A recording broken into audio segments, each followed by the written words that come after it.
Bu ne demekdir? Dəli duran. Sizə kim ixtiyar verib avtobus saxlayın? İctimai nəqliyyatdır. Düzdür. İctimai nəqliyyatdır. Keç görək, keç görək.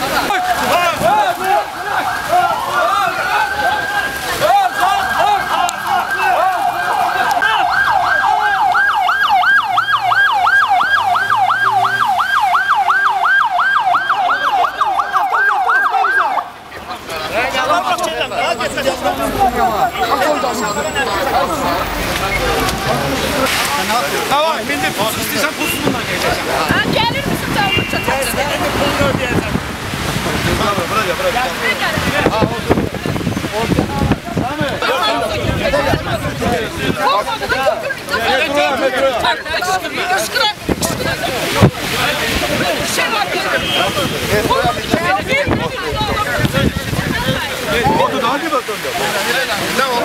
Telemelimi vurma beni diyelim sana. Vurma elini beni. Sen otuda diyenler bastırıyor. Ben geçmiyorum. Bir saat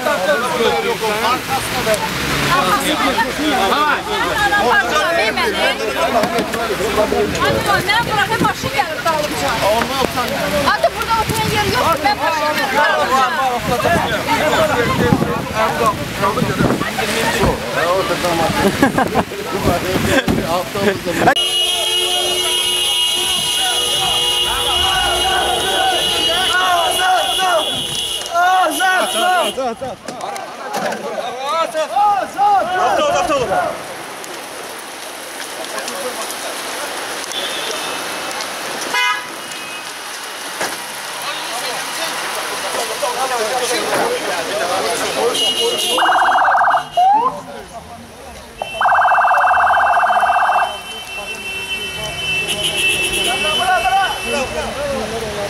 Çok basit hizmet maşınlarına bildirib apardılar, bir neçə nəfər aparıldı.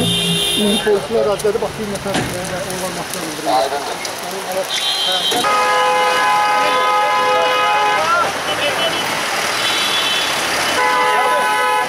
Rami! Ne oğlum? Geç sağla.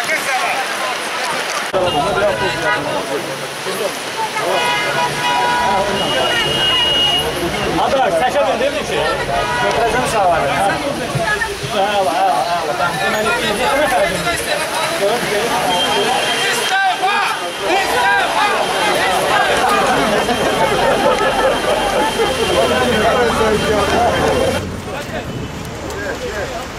O kimdir?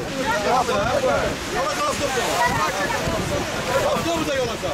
Siz girdiniz işin ama ben işim oldu. Ben işim oldu. Siz unutmayın İlham Əliyev hüsnü mübarək gedəndə bir polisi aparmadığı kimi İlham Əliyev də sizi aparmayacaq. Burada bu ölkədə bizlə qalasınız. Gedin avtobus. Gedin. Avtobus gələndə gedərik. I didn't see people being arrested, but they... Xalqa xidməti. Sən deyirəm, istibat eləmə burada, artistlik eləmə. Artistlik eləmirəm. Xalqa xidməti. Səsinin tonu salasam keç. Səsinin tonu salamam. Birinci asım izləyəm. Parlamentin istifa. Ağır olsun bəy polislərə. Xalqa xidmət edin, xalqa, dinləsə.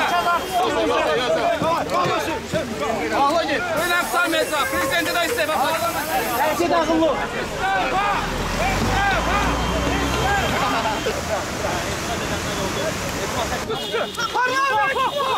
Parlament bırakılsın! Götür bunu! Olmaz başına! Olmaz başına! Açık yola! Bağla!